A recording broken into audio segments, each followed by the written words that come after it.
नमस्कार, the nation news पर आपका स्वागत है। मैं हूं आपके साथ ऋषभ पाठक। आइए देखते हैं आज की कुछ खास खबर। कंगना रनौत के विरुद्ध राष्ट्रद्रोह में मुकदमा दाखिल। आगरा न्यायालय की एमपी एमएलए में मुकदमा दाखिल। अधिवक्ता रमाशंकर शर्मा ने मुकदमा कराया दाखिल। राजीव गांधी बार एसोसिएशन के अध्यक्ष रमाशंकर शर्मा धारा 200 सीआरपीसी के बयानों के लिए 17 सितंबर की तिथि। न्यायाधीश अनुज कुमार सिंह की कोर्ट में वाद हुआ है दर्ज। कंगना रनौत पर किसानों को हत्यारा बलात्कारी कहने का आरोप। महात्मा गांधी का हिंसात्मक सिद्धांत का मजाक उड़ाने का भी लगा आरोप। मैं रमाशंकर शर्मा एडवोकेट, अध्यक्ष राजीव गांधी बार एसोसिएशन आगरा, एक किसान का बेटा हूं और किसान परिवार में पैदा हुआ और वकालत से पहले मैंने करीब 20-25 साल पहले खेती भी की है। अभी हाल ही में 26 अगस्त 2024 को कंगना रनौत ने एक बयान दिया जिसमें कहा कि जो अगस्त 20 और 21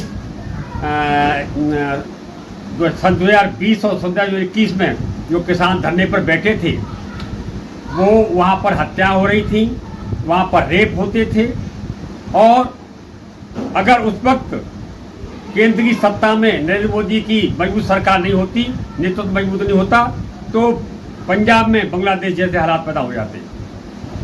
किसान देश की रीढ़ है, हमारा देश किसानों के ऊपर निर्भर है। किसान दिन रात मेहनत करके अनाज, फल, सब्जी, दालें आज पैदा करता है, उस पर सारा देश निर्भर रहता है, जीवन यापन करता है। लेकिन कंगना रनौत ने अपनी मांगों को लेकर, और ये मांगे क्या थी, सन 2020 में प्रधानमंत्री नरेंद्र मोदी ने किसानों के खिलाफ काले कानून बनाए थे, उनको उनके विरोध में और एमएसपी की मांग को लेकर किसानों ने दिल्ली बॉर्डर पर अगस्त 2020 से लेकर दिसंबर 2021 तक करीब 15 महीने का धरना दिया था। कड़कड़ाती ठंड में, बरसात में, भीषण गर्मी में किसान बैठा रहा। 750 किसानों की मौत हो गई थी। लेकिन सन 2022 में जो कुछ विधानसभाओं के चुनाव थे, इसलिए केंद्र की सरकार ने अपने नुकसान को देखते हुए उस काले कानून को वापस लिया था। लेकिन कंगना रनौत ने ये कहकर किसानों का, देश के करोड़ों किसानों का नुकसान किया है, अपमान किया है, भारी अपमान किया है कि किसानों ने आंदोलन के दौरान वहाँ हत्याएं की और रेप किए। ये अपमान चूंकि मैं किसान का बेटा हूँ बर्दाश्त नहीं करूँगा। इसी तरह कंगना रनौत का ये पहला अपराध नहीं है। कंगना रनौत ने 16 नवंबर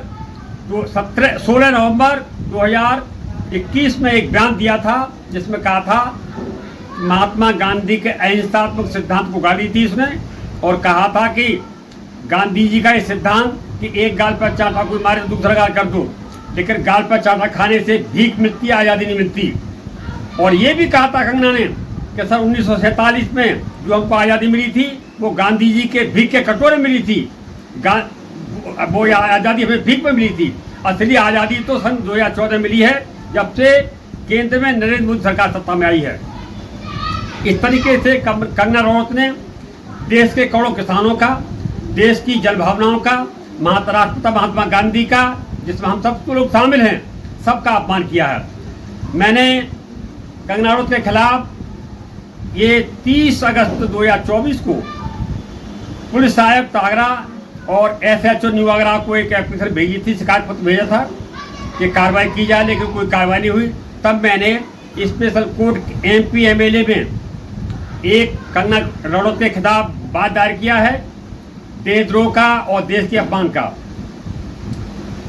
कोर्ट ने 17 सितंबर की तारीख सुनवाई के लिए रख दी है, जिसमें मेरा बयान होना है।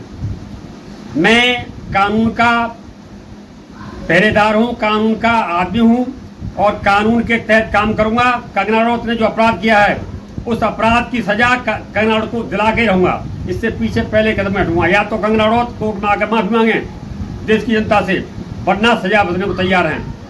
ये मेरा चैलेंज है। कंगना रनौत ने जो अपराध किया है देश के प्रति, किसानों के प्रति, महात्मा गांधी के प्रति, वो अक्षम्य है और उसके लिए उन्हें सजा मिलनी चाहिए। तमाम छोटी बड़ी खबरों को जानने के लिए जुड़े रहिए द नेशन न्यूज पर, हरदम आपके साथ।